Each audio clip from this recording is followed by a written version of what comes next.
Another night shift work week over, and here I am just goofing around streaming when I have stuff sitting new in the box still all this time later. What is wrong with me? Well, what is wrong with me is I'm not getting around to the stuff that's new in the box, so there's a lot that's going on. What is up, everybody? This is Jay, aka MultimediaJay, and I'll just tell you right here, right now, the 9-to-5ers are finding ways to take what should be a quiet part of the year and just stretch it out into a bunch of hours. So, we're getting hours at times when we normally don't get lots of hours, so it's just the sort of thing where, all right, we'll just throw money in the bank and figure out what to do with it later. I don't know. It's just, oh man, oh man, oh man. Funny, oddly enough, though, the stuff that I'm running into with the day job, more like a night job because I'm night shift, but the stuff that I'm running into these days with the 9-to-5ers actually feeds directly into the reason why we're here streaming tonight. I should be working on videos right now. I don't really have any real reason to be streaming, except maybe to do a little explanation stream over on Twitch, so that way people go into the channel and who go there first can see why Twitch is a second channel for me. I mean, I have no real reason to try to really be anything on Twitch anymore. I just don't. Where do we begin? The politics of the leadership, the double standards, the way in which they selectively enforce their policies when it comes to discipline, the big creators who get away with stuff all the time, while small creators are indefinitely suspended for the dumbest of reasons. And what about the Twitch culture that Twitch streamers have cultivated? How about the disturbing need for Twitch to do what YouTube did and talk about how Twitch streamers damage the brand via the way they conduct themselves on social media? It's interesting because I talk about the 9-to-5ers, and I'm currently in the middle of, got to finish it later. I've started a training module for cybersecurity, going over things like, how to protect sensitive data. Don't be responding to phishing emails, stuff like that. Maybe I should play this keyboard again. I don't know. How to do all that kind of stuff. Taking a class on. And one of the things that they talk about too is in terms of avoiding brand damage, watch how you conduct yourself if you blend your personal life with your professional life on social media. And I'm like, this is all stuff that I've seen before, and it's the sort of thing that I've been very critical of when streamers drag their platforms through the mud. Do I want to be associated with a platform that is known for making people who are so emotionally wound up that they make Twitter look bad because of stuff that makes them look different on Twitter than they do when they're on camera, and just instantly make them look all Jekyll and Hyde to the general public? Absolutely not. I'll tell you, my Twitch channel is going to end up about as generic Twitch channel as it gets, because I don't have any real reason to really try to be anything on Twitch besides, haha, Twitch affiliate, got it, whoop-de-doo, check it off the bucket list. I mean, I'm just losing more and more and more reasons to stream on Twitch by the day, whether it's the people problems they have, the leadership problems they have, or simply that YouTube, quite frankly, offers a better overall package for anybody who gets partnered on YouTube. Once you get partnered on YouTube, Twitch affiliate is obsolete.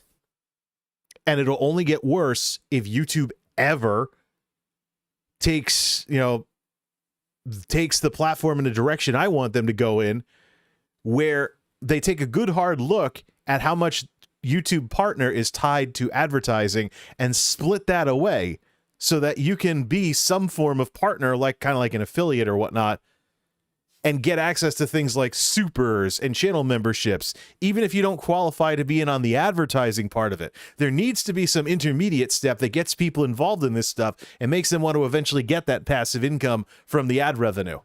So I don't know if YouTube's ever going to do that, because when it comes to stuff like that, they can be rather slow when it comes to adopting ideas like this. But it's a new world we live in. We've talked about it so much. And quite frankly, YouTube needs to do better. But yeah, I can't think of any intelligent reason to try and be a Twitch streamer. My Twitch channel is going to be about as generic as it gets. You assume that people on Twitch are streaming video games because it's a gaming platform, or at least it was until Amazon decided to try and expand Twitch into the expansion categories like just chatting. But, you know, I don't even know what games to play anymore, because YouTube, with the more robust bitrate and stuff, will actually produce a better quality stream that can then be archived and now made into videos via download, edit, re-upload, since YouTube, of course, did that thing with the cloud editor earlier. But that just means I can get video editors involved, just see how big the footage is. And then just crunch some footage and do some editing and splicing to make spin-off videos of streams. But it's just that YouTube has really made some serious progress with what they offer for streamers. And what they offer for streamers crosses over into the world of YouTube videos better than streaming on Twitch does, because of those bitrate differences and the technology differences as well. So I am having an extremely hard time having anything besides an incredibly limited Twitch channel that is pretty much what people would expect from someone streaming on Twitch recreationally. So might be some games in the backlog or something, maybe older games where it won't be as affected as much by the bitrate differences. But by and large, you know, YouTube's making some serious progress and Twitch needs to take notice. I don't think they will, though. I think it's, like I said, blockbuster video of online media. They have one thing that works and works really well, and they will ride that horse till it drops. Unfortunately. But I don't intend on being being one of those folks without a chair when music stops. So, all right, let's take a look at this thing that's popped up in the news, which is the reason why we're here tonight. It's going to be another millennial joke, I can already tell. You know, the jokes about millennials killed this industry. I don't like this song. You know, all right, let's check our levels for this. Set it to 7%. Set the things, spin a few dials like we usually do. I don't want the synth wave to blast out my ears or anything like that. So, the idea of the YOLO economy popped up in the New York Times, CNBC, Yahoo News, Yahoo Finance, actually. But I'm telling what this is something that is going to become another one of those millennials killed this, millennials killed that joke. I can see it now. You know, millennials killed this industry, they killed that industry, millennials don't want to drink beer, millennials this, millennials that, blah, blah, blah, blah, blah, blah, blah, blah. Seen that so many times, it's a meme to me at this point. But here we are. What are we going to say next? Millennials killed having a day job? New York Times. The YOLO economy. So apparently, as the pandemic draws to a close, the vaccine makes the rounds, etc., supposedly millennials are going to walk away from steadier jobs in favor of more adventurous passion projects and side hustles and things like that, because of the way people view working as a direct result of what happened during the pandemic, with the pandemic layoffs and things along those lines. So let's take a look at this New York Times thing. It's paywalled, though, so I made it a point to find some other articles that aren't as paywalled, like the one from Yahoo Finance and the one from CNBC. Visit my Twitter over at twitter.com/MultimediaJay for the links, or for the after the fact crowd that watches these like extra long YouTube videos, make sure that you check out the links in the description, because I will be putting them in after the show. All right. Let's take a look at this, especially since I've got the paywalled article here, whereas on my main logon I've already seen it. So it's like, hey, create an account. Something strange is happening to the exhausted Type A millennial workers of America. After a year spent hunched over their MacBooks, enduring back-to-back Zooms in between sourdough loaves and Peloton rides, they're flipping the carefully arranged chessboards of their lives and deciding to risk it all. So, there's a lot that's in play here, and you know what? This New York Times article does not encapsulate the be-all, end-all of every single talking point that I'm hearing about the way millennials have handled the pandemic shutdowns, as well as the correspondents saying, hey, come back to the office. Oh, really? In today's wired world, where there's VPNs around every corner, and there are numerous ways to work from home, and work from home having not destroyed corporate America sometime in the last year, people are really starting to think, you know, do I really need to haul myself out to an office, or is that just some control mechanism left over from a power-hungry boilerplate bureaucracy of an era that has passed. Yeah. Hey, think about it.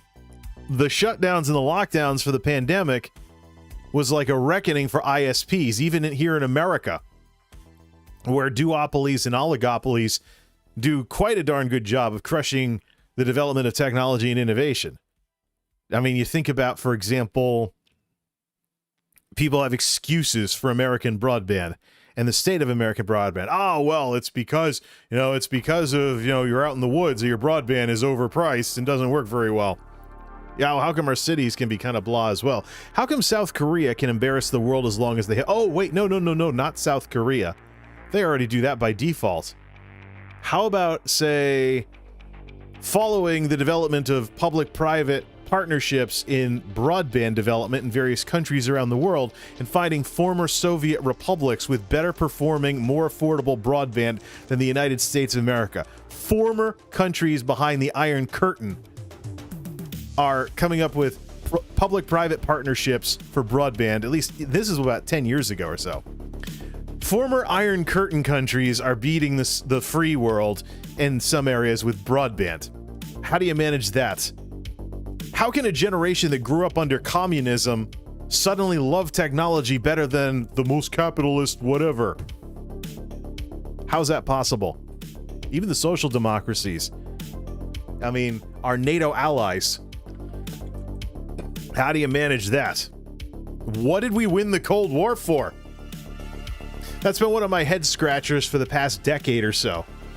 Is this whole thing with this whole thing with broadband, and how there are some former Soviet republics out there that are embarrassing various parts of the U.S. when it comes to broadband development, adoption, and how affordable, fast, and reliable the service is. It's just like, even when you have a formal business background, you go to school and you learn some things about how business works, and then there are some wild cards out there that throw everything you learned in the classroom on its head. It's crazy. Anyways, it was a reckoning, though, for broadband providers that, hey, we got to have people be able to work at home. People have to be able to, be homeschooled or remote learning. Snow days in our school systems may be a thing of the past because of the pandemic and the effects of all the lockdowns. And now here we are with a bunch of power-hungry corporate bureaucrats suddenly thinking that the world's going to go back to the way it was after everybody's gotten quite well established with working from home so much. And that's only the privileged people who've been able to shut themselves inside their house and not have to put themselves at risk of getting this in the pre-vaccine era. Ask any essential worker who's been, especially the ones dealing with the general public, what they've been through in the last year. How about people working in healthcare? So the New York Times is focusing on these people that don't want to return to the office after a year of working from home. Those people working from home have had it very well for themselves when they can make someone else put themselves at risk instead of them. And this has historical things too. You read about plagues in centuries gone by, and the rich were able to stay in their estates, let someone else put themselves at risk of getting the thing. So, nothing new under the sun. History often repeats itself. Heck, even this pandemic versus the flu pandemic after World War I, some of the numbers are quite depressing, considering we have a century of modern medicine on our side and more technology. And yet, the estimates are by August we'll crack the 600,000 mark in terms of the death toll from this thing. That's about in line with the influenza pandemic. Nuts.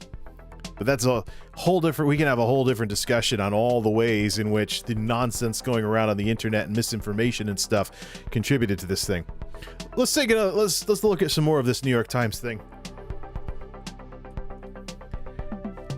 Some are abandoning cushy and stable jobs. They're turning a side hustle into a full-time gig. They're working for smaller companies that are more flexible instead of places that would pay them very handsomely, but you better come back to the office. Yeah, as if the world hasn't changed in the last year. They're emboldened by rising vaccination rates and recovering job market and people sluggish to return to work for various reasons. Their bank accounts fattened by a year of stay-at-home savings and soaring asset prices have increased risk appetites. And while some are just changing jobs, others are stepping off the career treadmill altogether. Now, the idea here is, if you know about the classic internet meme, YOLO, you only live once. Apparently that's the new way of describing the way things are going to work in terms of jobs and stuff after all this is over. So, yeah, to be clear, the pandemic is not over. Millions of Americans are still grieving loss of jobs and loved ones, and not everyone can afford to throw caution to the wind. But for a growing number of people with financial cushions and in-demand skills, the dread and anxiety of the past year are giving way to new kinds of professional fearlessness. Yeah, well, this is interesting. And there's some more examples as well of people that are rethinking the whole jobs and careers thing.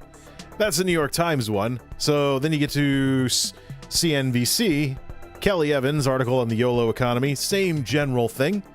The idea that as the world emerges from the pandemic, there are some things that just will not go back to the way they were, and there are millennials who are going to capitalize on this. And it's all the same general thing. This idea that, well, we took the time to get wired, to wire everything up. There's been all kinds of working remotely, and there's been all kinds of, remote learning and stuff like that. Now we've leveraged the broadband. I mean, I'd say there's probably a content creation generation that has developed as a result of this stuff. And also, don't forget, the cost of equipment to even do something like this has been dropping as well.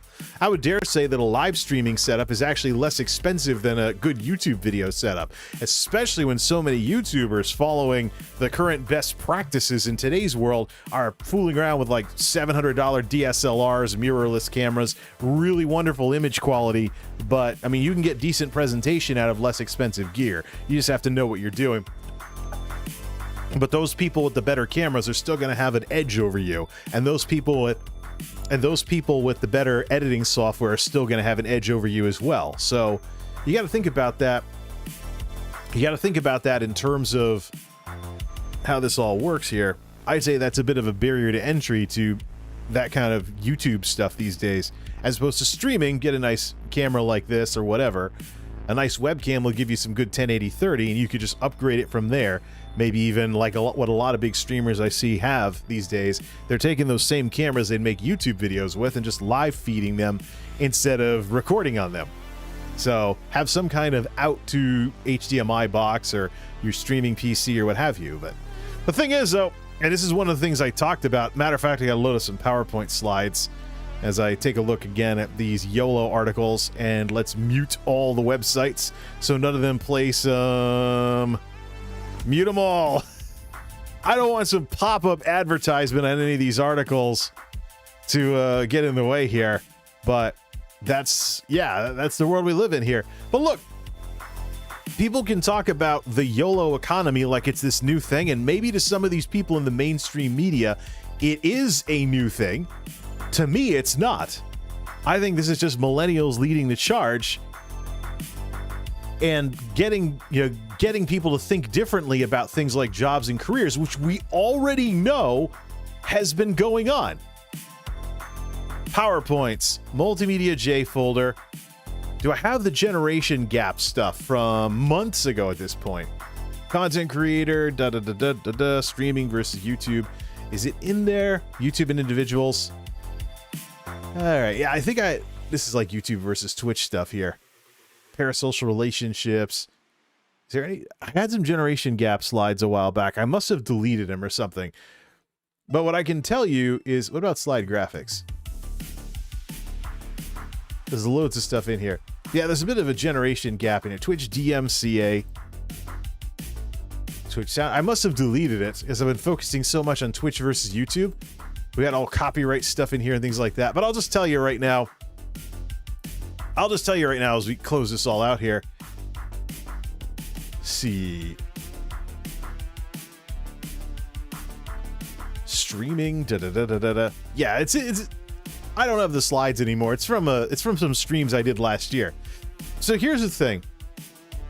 I know that people's skepticism towards jobs and careers is a long-running thing.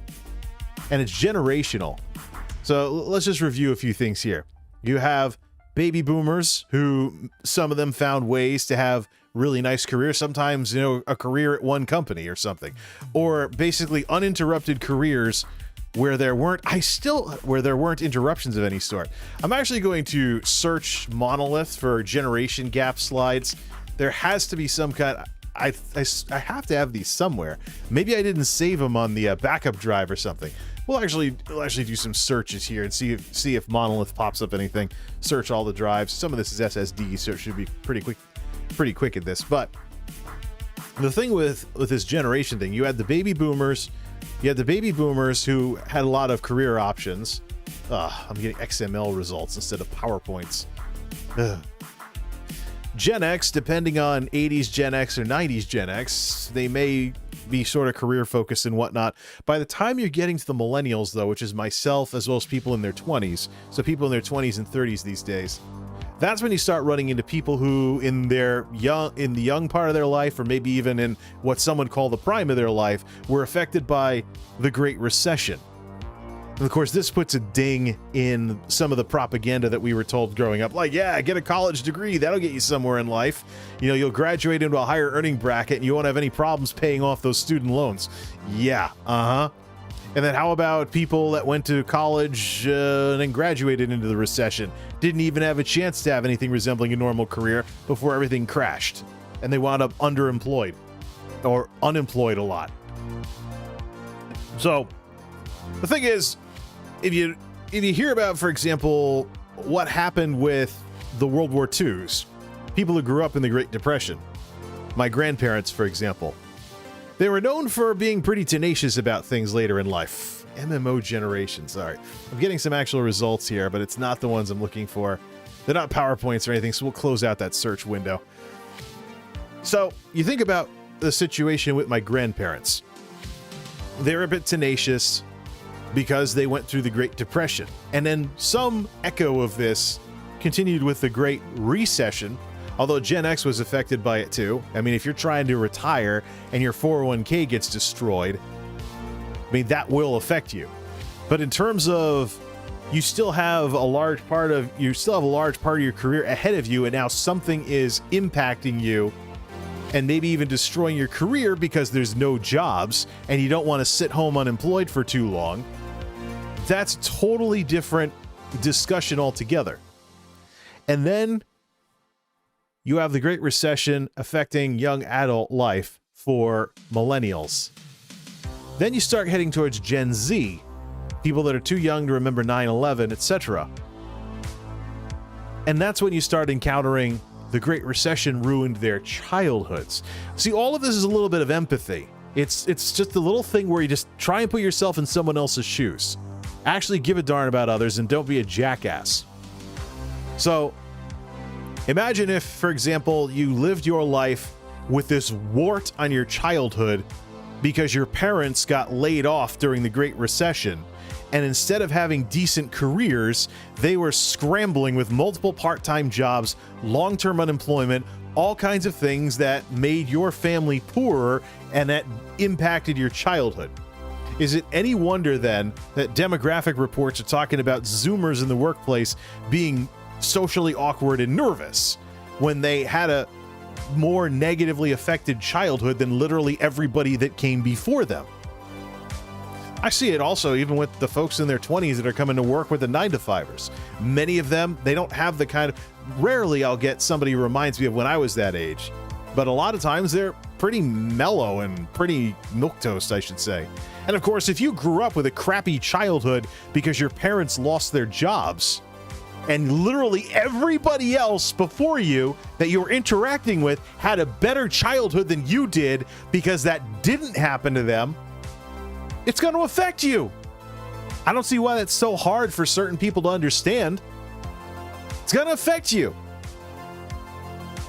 I mean, my childhood and adolescence were during the Clinton years, which many people are idolizing because of what happened during the 1990s, when the biggest thing we had to worry about was, oh, yeah, the president of the United States might have cheated on his wife. No huge recession, no boom bust this, no dot-com crash, none of this stuff. Yeah, it was pretty cool. development of video games from 2D to 3D, the rise of PlayStation, Nintendo 64, and what eventually led to the development of the PS2. I mean, there were some good things in the 90s. It wasn't all like doom and gloom grunge crap, even though I know there was a very disproportionate influence on the youth culture when I was growing up, and everybody tried to market to those of us growing up in the 90s like, oh, extreme, blah, blah, blah, blah. I realized the Mike Judge School of Entertainment was alive and well through Beavis and Butthead, some other cartoons from the 90s, and of course the Office Space movie. I mean, obviously, yeah, there was that side to it, but there was some pretty cool stuff in the 90s as well. And on the economic side of things, there wasn't some big disaster every decade that dings parts of young people's lives. We had the Great Recession, and now we have the pandemic. Let me take a look at my Great Recession economics charts as they apply to the pandemic. Let me load up my browser. This is something I've kept an eye on since the layoff period in 2012.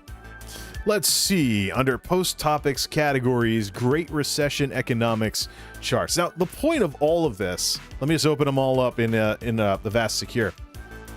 Now, the point of all of this,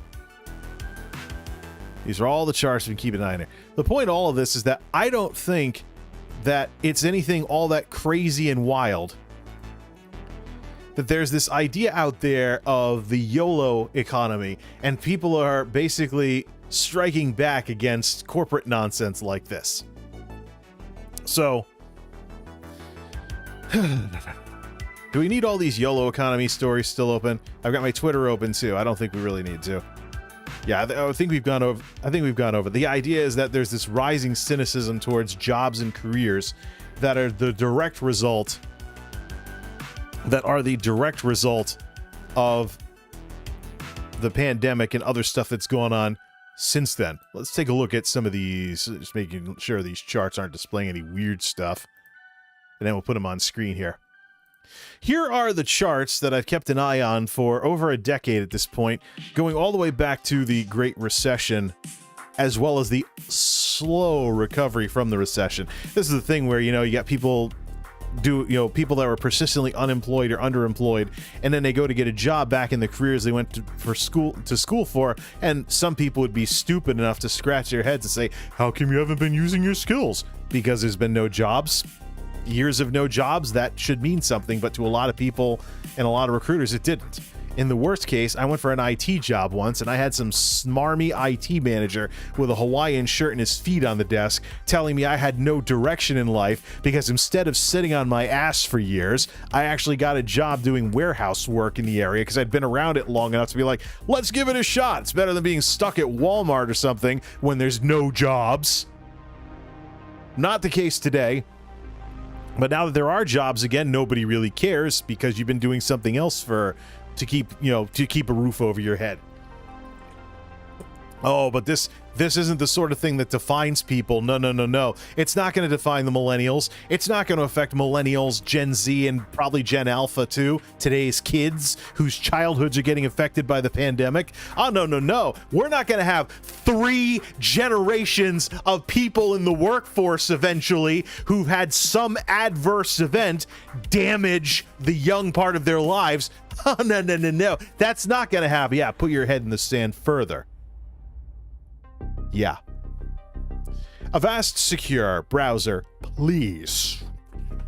Here's the Great Recession economics charts.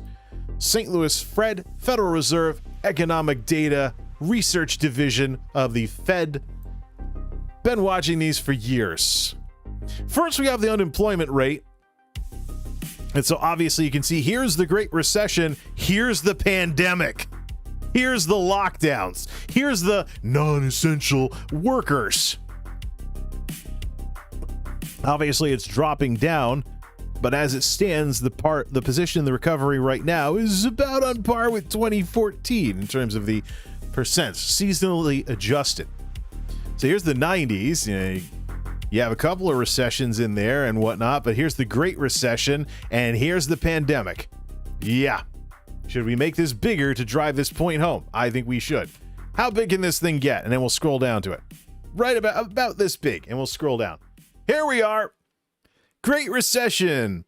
This is when the technical opportunities for me dried up somewhere between here and here, as things things like that. And then you have, here's the pandemic.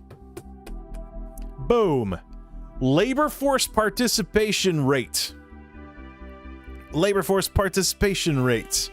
The Great Recession and the crash from the recession dropped things down to levels not seen since women entered the workforce. Yeah, and here's the pandemic. Bam!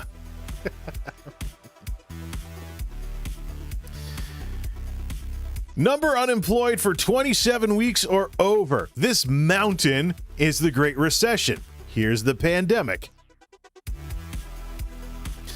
It's a shorter event so far than the Great Recession, so I don't know if this will peak like it did during the Great Recession. Let's make sure we're not covering it up now. Yeah, This mountain right here is the Great Recession. Here's the pandemic. Of total unemployed, percent unemployed, 27 weeks and over. People that have been unemployed long enough to exhaust benefits in 26-week states. Here's the Great Recession. Here's the pandemic. There you go. And people cried about how, the recovery is so slow. We're not there yet. Median weeks unemployed. This is, how unemployment went from a little sting in your career to something that could last months during the Great Recession. Here's the hill that was the Great Recession. 22.4. 4, 8, 12, 16, 20. During the Great Recession era, you could be unemployed 5 months and be average. 5 months average. Oh, why are you so cynical? Because 26 weeks of unemployment before you wound up on the 99ers federal supplement program, one job loss could exhaust your benefits for the year. Not some little sting, not some, I can't find I'll find another job in a week or two. No, 5 months and you are average. Gee, why are you so cynical? This is what we went through. And here's the pandemic. Bring it to about 2013 or so wiping out years of progress. This time, though, at least we know it was on purpose to keep this thing from going around, because sick customers don't tend to spend money. See here. Unemployment level, thousands of persons seasonally adjusted.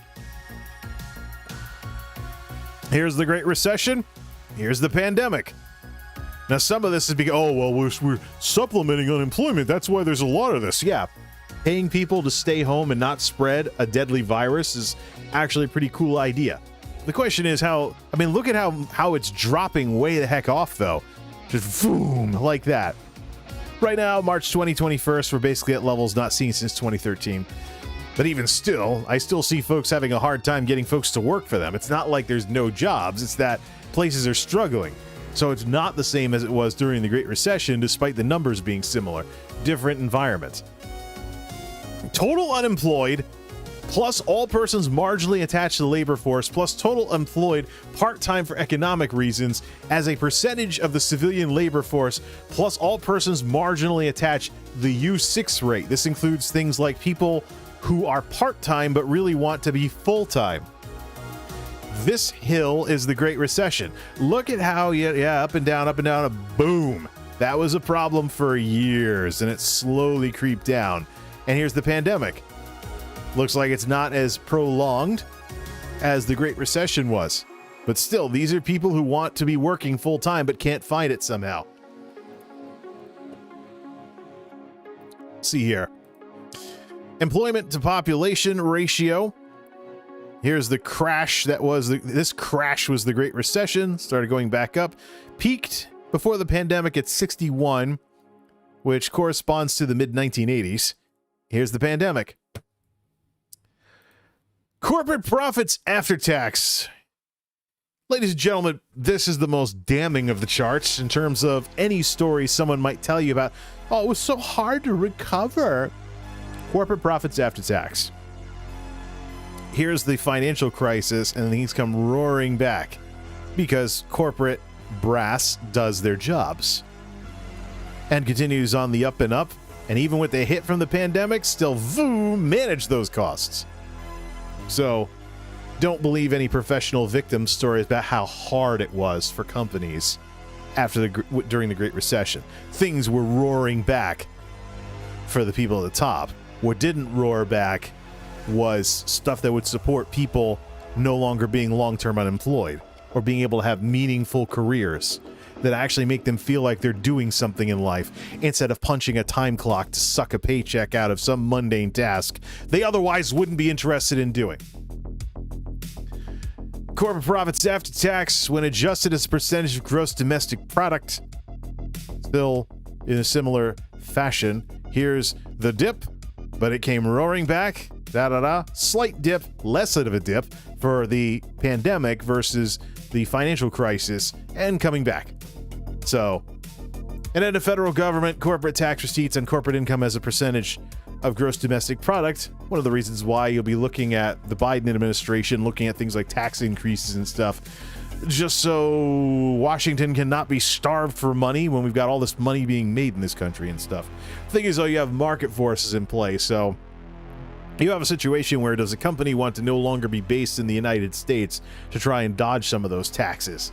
So you have that to consider as well. But consider this. Consider just the unemployment rate by itself. Here's the recession. Here's the pandemic.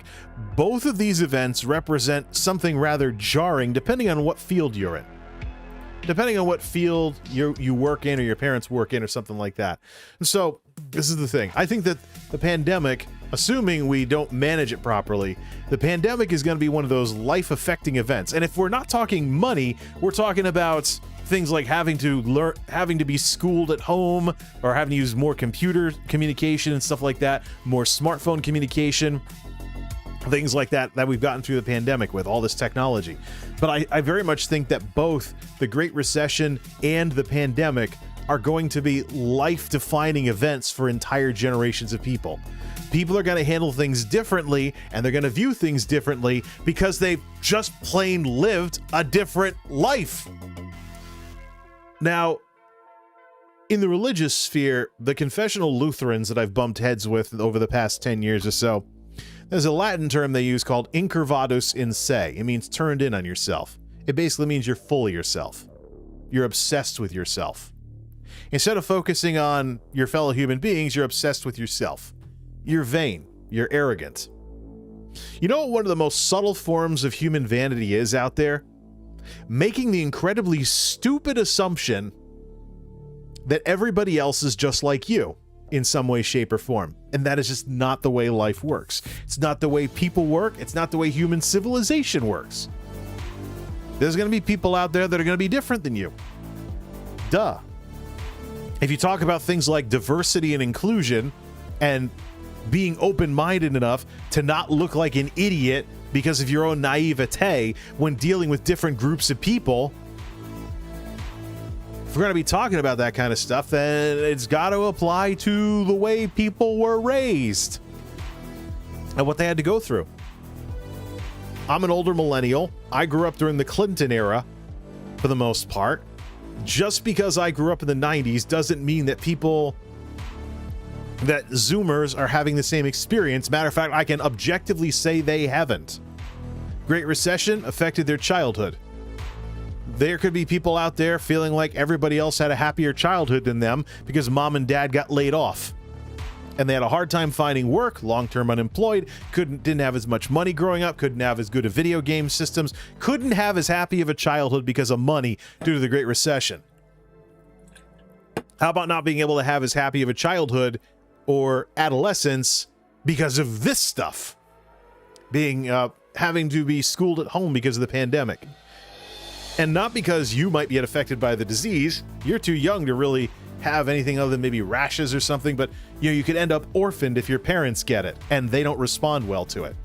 This the wild card of this whole thing. It's just you gotta keep an open mind. Not everybody out there is like you. You are going to run into different kinds of people in this world. And so that's going to apply to the way people view jobs and careers. I think maybe we should consider recreating those slides. Don't know if it'd be a good use of stream time to really do that, but I'll just tell you this. Those of you who may have seen my previous discussions, and I could probably dig up the graphics. Actually, let me search my Twitter for that. Let me search my Twitter for generation gap slides, because I'm sure I still have those slides in graphics form. I know I have them on Instagram, but I also have to develop my Imager. I also have to develop my Imager stuff. Advanced search. Twitter is so easy to search. Let's look for generation gap from @MultimediaJay. I'm sure I have some graphics in here somewhere. Dunkin' Donuts becomes generation gap thing. Nope, that's not it. C. How about Gen Z? Nope, that's not it. How about millennials? How many posts have I mentioned millennials in here?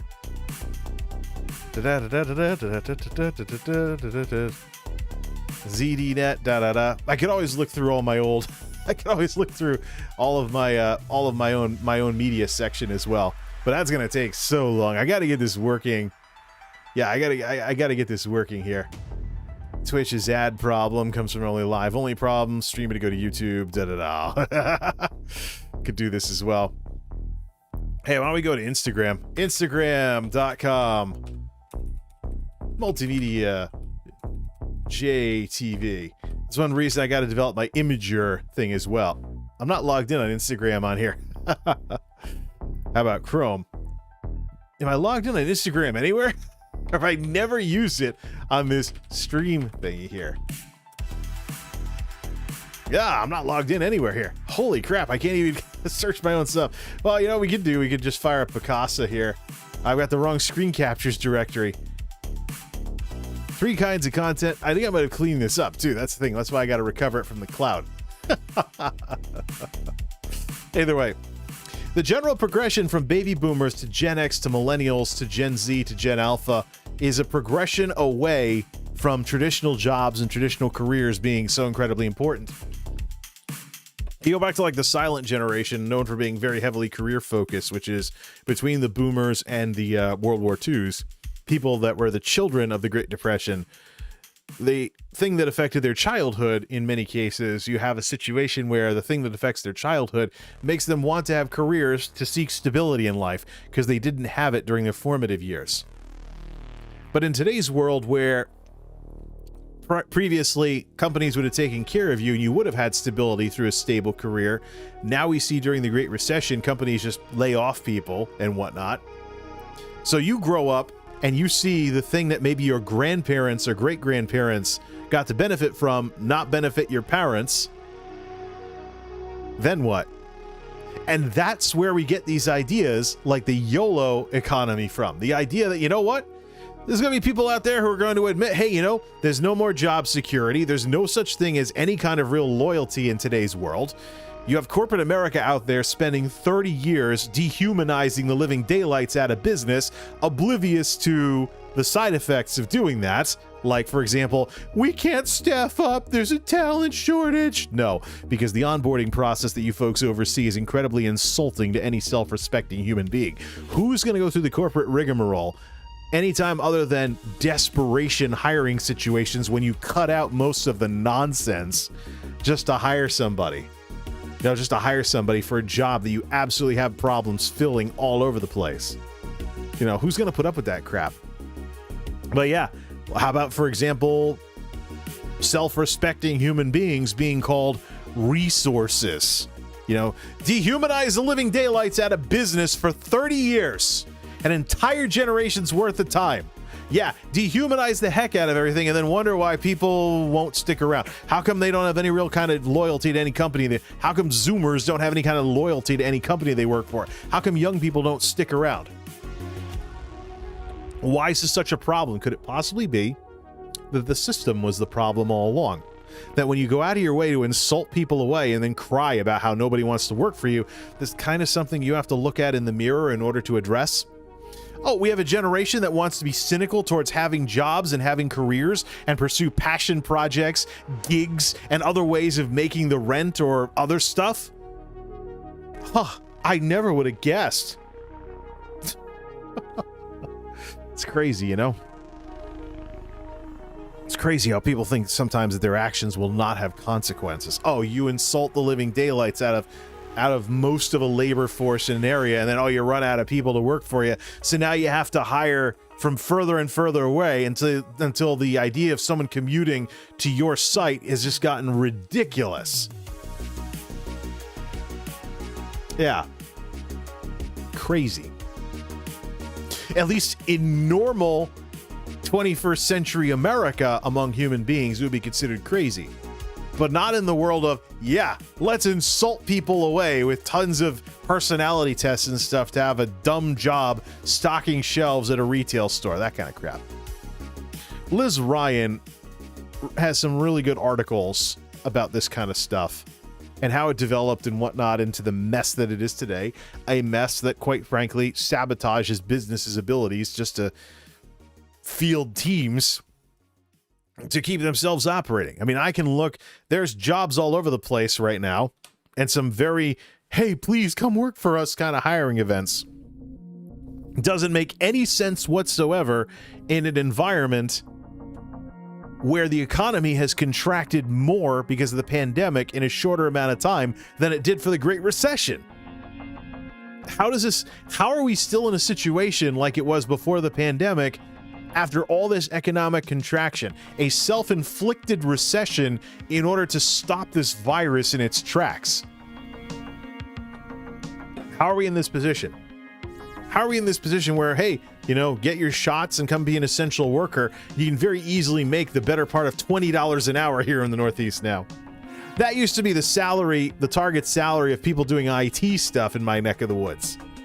You know, you get hired, you know, here's how it worked. Retail would be up to like 15 an hour tops, maybe. Industrial parks would get from 15 to 20. Very highly skilled stuff was like $20 to $25 an hour. Yeah, well, you can work in a warehouse now for close to 20. Some of it's the rising minimum wage. The rest of it is just, you know, industrial park sites trying to fight back against the changing labor market somehow. Most of the folks I work with, by the way, don't mind putting a little hustle into what they do in order to be paid that amount of money either. So there are some people that'll want the super easy jobs or what they think's an easy job. They'll go try their luck at Walmart or a supermarket or something like that, and hopefully they all stay over there. But for those of us who don't mind breaking a sweat, it'd be nice to actually, you know, we also don't mind getting a decent paycheck out of the deal as well. So, matter of fact, some of these numbers are getting kind of wacky. I actually was looking at an opening for a position that would use a lot more of my computer skills, but the salary's garbage, so heck with that. And back to the wild cards, huh? Back to the old salary wild cards for these warehouses around here. They do a really good job of disrupting the usual rules of what us millennials were spoon-fed when we were all getting our college degrees. Yeah, well, the thing is, once upon a time, I knew somebody who was had a bachelor's degree, and they were certified to be a teacher. They were working in a warehouse because they made more money loading trucks than they would as a substitute teacher, unless they're one of the lucky people that could get tenured in some teachers union teaching position. So, yeah. Based on their social media, they never became a teacher. Despite their formal credentials, they went in a completely different direction, in a more corporate America type direction. Because they're like, hey, you know, I could play the game, try to be a teacher somewhere, but nah, I'll just do something else. So, you went to school for this, wound up doing this. Millennials, ladies and gentlemen. We're the guinea pigs who had to do things, find out the hard way that all the crap we were told by our guidance counselors as teenagers didn't turn out to be true. And to the extent that Gen Zs are being cynical towards us, from what I understand. Yeah, well, they shouldn't have gotten those useless degrees. Well, that's not what people were telling you when you were 17, 18 years old trying to get into a college back in the day. But yeah, so here we are in a wonderful world where there's this YOLO economy where people are cynical towards the idea of jobs and careers. So I guess the flip side of this is, if you want a 9-to-5, if you want a basic job to pay some bills with, shouldn't be too hard if there's all these people out there trying to do all this alternative stuff. Because the thing is, the internet is the great disruptor here. You know, if you actually look at a history, if you actually look at, for example, a YouTube video talking about the history of labor and the way that that labor relations developed, one of the things that you run into is this idea that the generic, not the generic, but the default term in America of going to work was largely a result of the industrial era. I mean, if you had a family farm, for example, in the pre-industrial world, or you knew a few trades, maybe you would have some shop or something on your property that you would be a smithy for, or you'd be a farmer, or you'd be a millwright or something or you do a mill or something along those lines. The idea of going to work, developing into what it is today, really had its peak during the industrial period, when you literally had a bunch of factory workers going to work. Now, unless you're working construction on some job site or something along those lines. But the idea of going to work is actually a product of the industrial era. If there's alternatives to that, like in today's flex work world or remote work or something along those lines, or positions where, you know, it's not really all that important that you be in a specific place at a specific time, as things have evolved in this century, you know, in this world we live in, it's just this, that's the sort of disruptor that's going to get some people's gears turning. Of course, when it comes to warehouse stuff, you got some guy or whatever, you know, it doesn't have to just be guys these days, but you got someone that just wants to drive a forklift, make some money, and, you know, pay some bills or buy a car or something. Just that'll be a thing. But you think about flex work, remote work, and you think about what the pandemic has done, it should not surprise anybody that we're in the position that we're in. So it's 2021 right now. Bump that 2 back to a 1, go back to 2011, go back closer to the recession, and you'll find an environment where employers were snubbing the living daylights out of talent. No, I want you to jump through hoops for $8 an hour. And you better have a bachelor's degree for this menial job, or else we're not even going to consider you. Have I read too many Liz Ryan articles? Maybe I have. Yeah, a total insult. An absolute insult. There truly is nothing like the millennial mantra, I did everything right and I didn't get a successful career. I went to college, learned some skills, maybe even have a STEM degree. There were no jobs. Or how about that classic millennial pitfall that I've seen so many times? Graduates college with a 4-year degree. No jobs. Gets a master's. No jobs. Keeps going maybe to PhD level. What do they do with all the student loans? That thing that us millennials are infamous for. I got several thousand left. I suppose if I put in a ton of overtime, I could pay them off with some kind of payoff quote sometime in the next year or two. Finish that crap off finally, and be able to start living my life without them. Unless, of course, something else popped up. For the first time since graduation. Boy, would that be nice.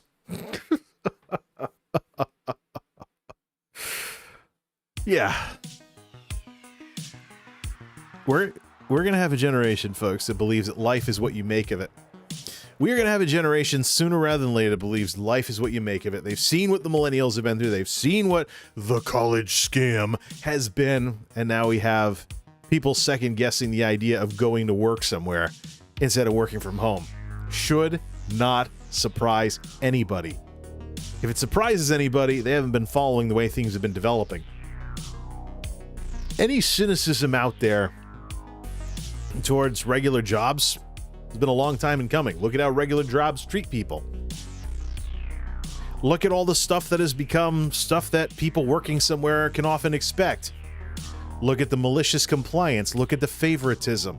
Look at all the ways in which people, look at the ways in which toxic people carve out little jobs for themselves by being productive on one hand and being antagonistic on the other, hoping that one is better than the other and they don't lose their jobs because of it, or the boss doesn't want to get rid of them because they do a lot of work despite their terrible attitude towards their coworkers.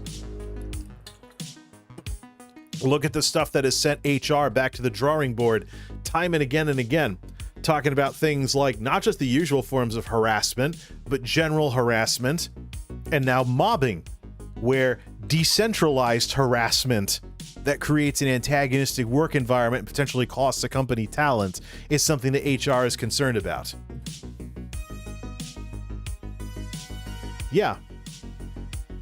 And who wants to put up with that, you know? Especially when you've been stuck on Zoom meetings for the last year or so. And what about the generation we're raising that is doing remote schooling and may never have snow days anymore because remote education is robust enough, and it gets robust enough that even the idea of going to school starts to get a little long in the tooth. What are we really doing here? So yeah, the YOLO economy does not surprise me. It's been a long time coming. We've been talking about that with the various discussions we've had on this channel. We've talked about the progression away from a lot of faith in traditional careers, and how younger generations that go through the Great Recession and now the pandemic at some point in their early life, in their developmental life, or in their young adult life, or getting cut down in their prime or whatever, are going to be affected by this, just like the Great Depression generation was in the last century. Yeah, and the effects are going to be based on what's going on at the time. Great Recession can get someone cynical about the ideas of jobs and careers.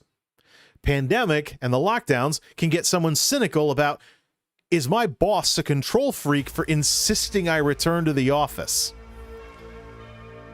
Yeah, this will be fun to watch. This will be a lot of fun to watch.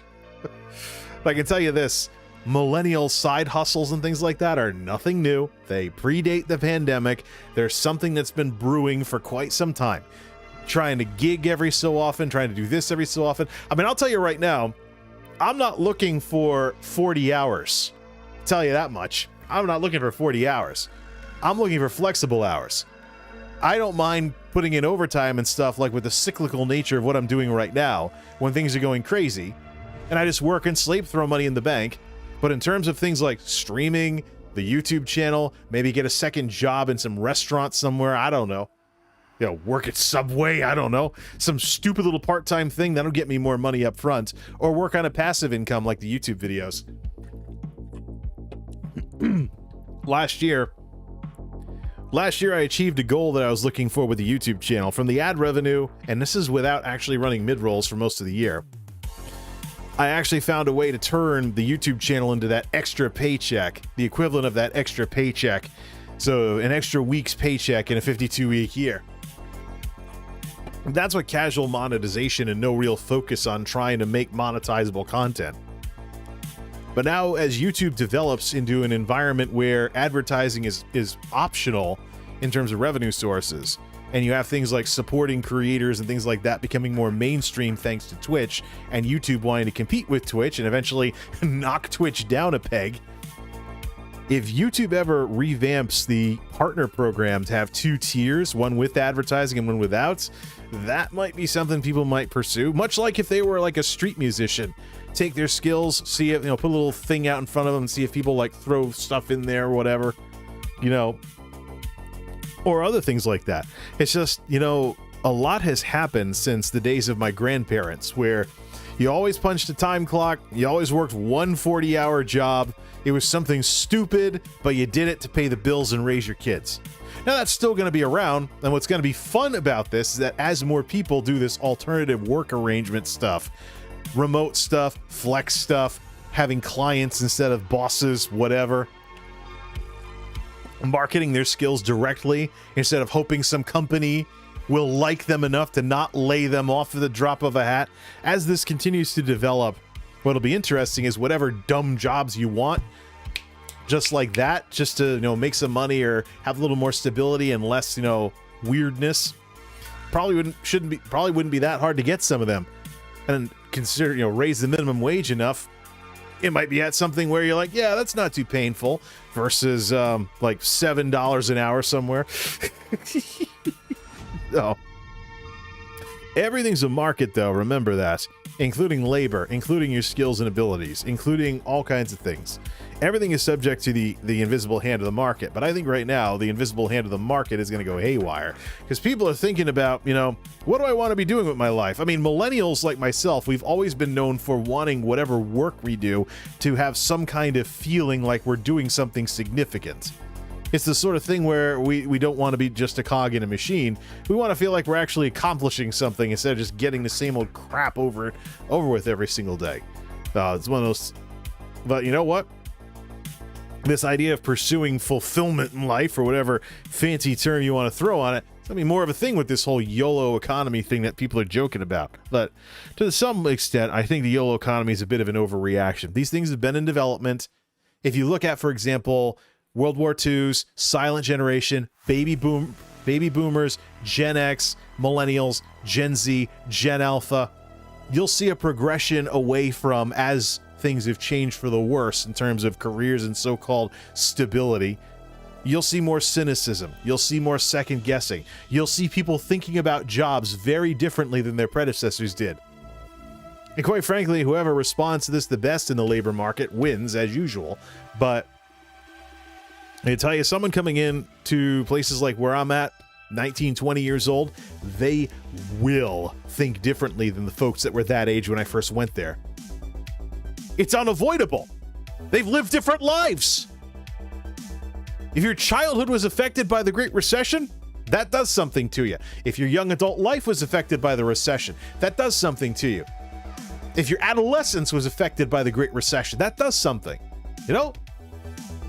And the same is going to be true with the pandemic. Maybe in different ways in the Great Recession, but these are big things that are going to shape generations, and we need to be ready for what it's going to be like after all of this. Not whimsically thinking that things just go back to the way they were in 2019. No, they will not. Period.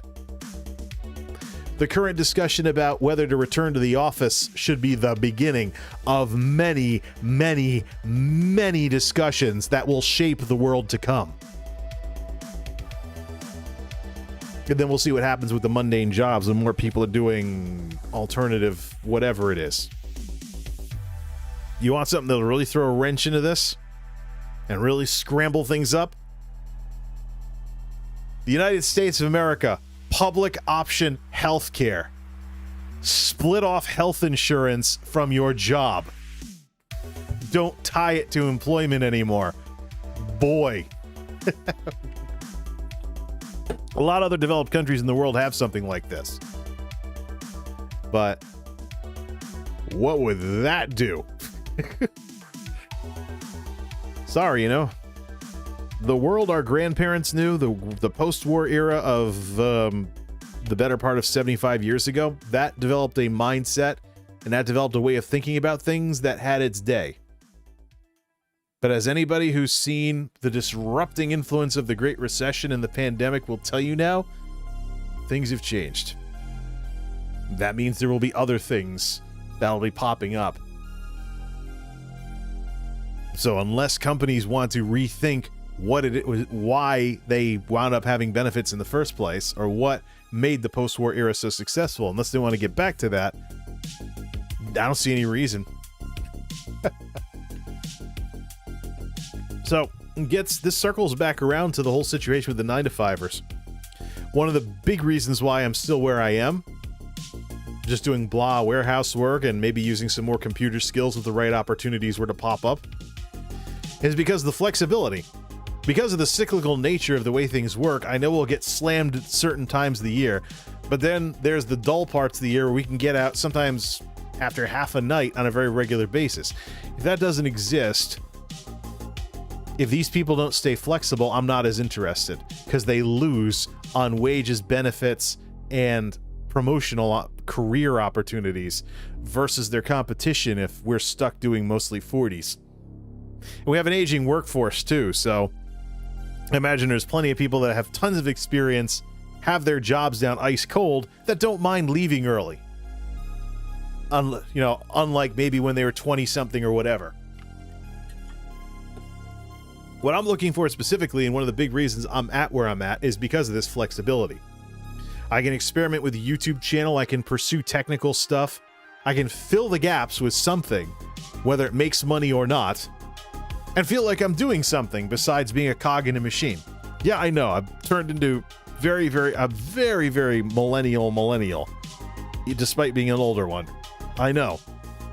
But there's something to be said about feeling like you're doing something in life. Feeling like you're making something in life. Even YouTube videos. You know? So, we have an environment where you're tenacious enough with money to where you're not running overtime all the time. And there's places I can go to get that if I wanted that.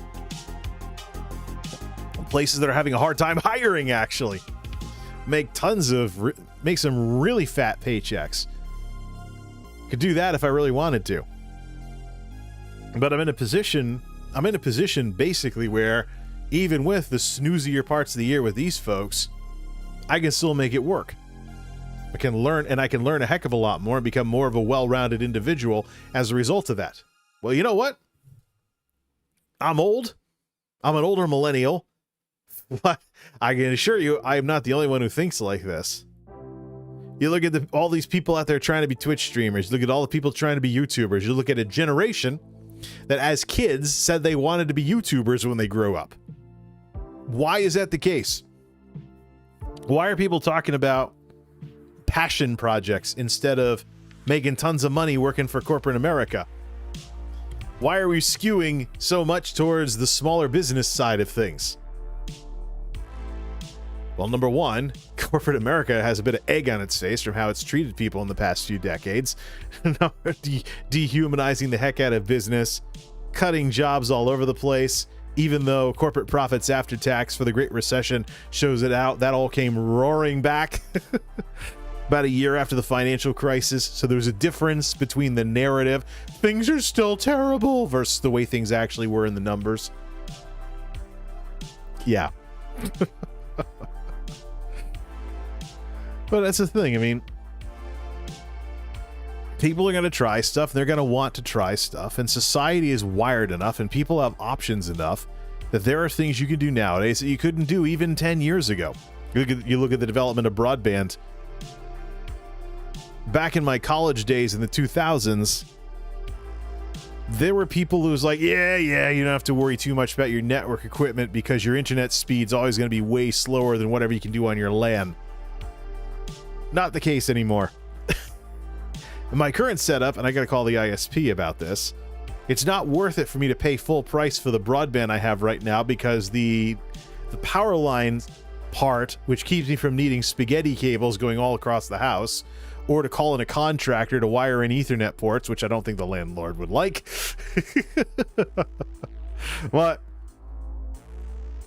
the power line part of my network will not support all of the download bandwidth that I can get with this connection. So I am not getting my money's worth. Furthermore, I would be better served with a synchronous connection than just faster and faster downloads that is asynchronous. I'm very much looking forward to the rollout of DOCSIS 4, which brings some more synchronous connections to the cable world. Stuff that, of course, the fiber world already gets to enjoy. Among other things, of course, but that might be a couple of years off. The question is how to get to that point without spending too much on internet just to be able to stream at 1080-60. So, classic American broadband nonsense. But fortunately, I live in an area where there's underdog ISPs that aren't Comcast. So these people, the customer service reps, have been very good for helping out with technical issues and, searching for deals and things like that. Stuff along those lines. But the bottom line is it's a different world that we live in. Yeah, people in the media, New York Times, CNBC, Yahoo Finance, whatever, can talk about the YOLO economy like it's this thing that came out of nowhere. It's not. We've been building up to this with the technology that we've been rolling out for decades. And of course, the developments in how companies treat people that's been going on for at least since, the Great Recession. If something like this existed 20 years ago or 30 years ago, we probably would have seen these effects 20 years ago or 30 years ago. But today's world is uniquely today.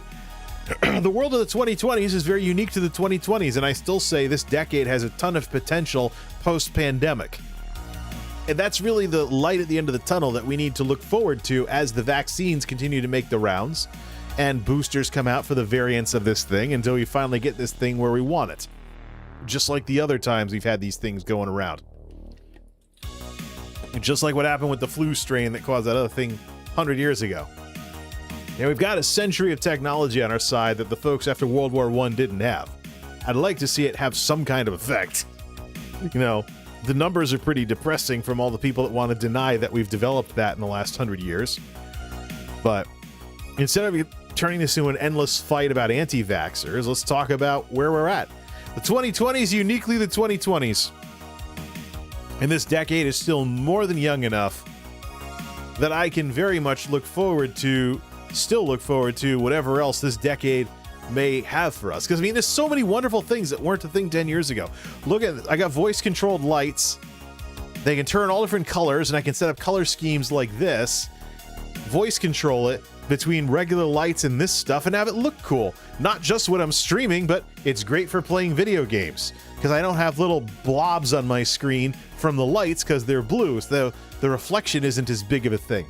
You know, it's kind of more of a gaming environment. Things match. I have a mouse that's blue. I have a mechanical keyboard that's blue. You know, it's very, very Tron, very, very geeky, very, very techy, very, very nerdy, and I like it. And this stuff wasn't a thing 10 years ago. 10 years ago, LED lighting was expensive compared to CFs. I was dealing with radio interference, CFs that might develop direct shorts and trip the breaker. What happens if the mercury dust escapes? How about warm-up times for some of the more primitive CFs of years gone by? You turn on your light and it's only like 40% brightness and it takes a minute to get up to full brightness.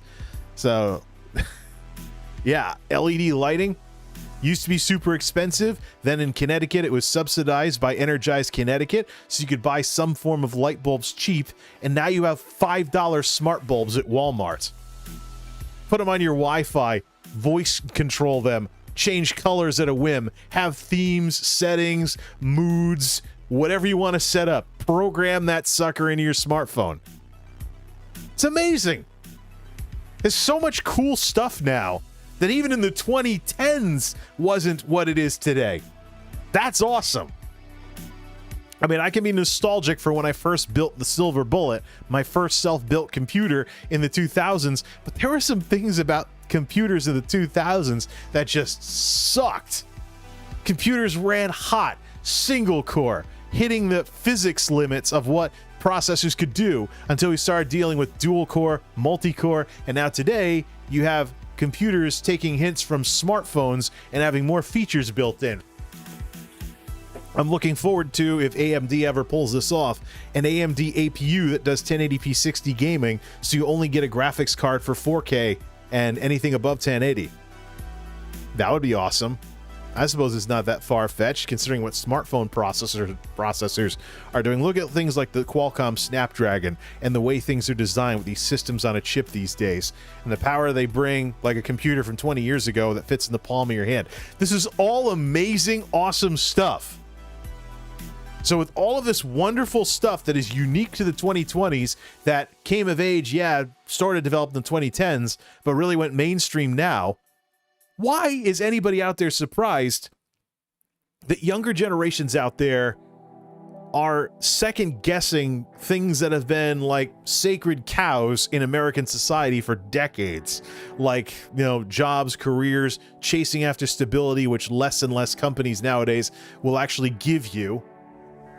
Everybody always having to think like a consultant and always have a resume handy in case some smart ass gets you fired or whatever. Little surprise that people exposed to this crap, the Great Recession, the pandemic, etc., would have different attitudes towards jobs and careers. A little surprise at all. It's no surprise, actually. We should have seen this coming, and now here it is. Just like all the cool stuff that was coming, and now the technology's here for it. It's the 2020s. There's a way things are going to work in this decade versus even the 2010s, and we need to figure out what to do about it so we don't get left behind.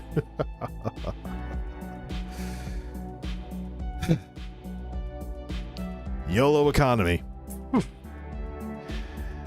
It'll be interesting to see how this develops. Till next time, this is MultimediaJay signing off. Thanks for stopping by.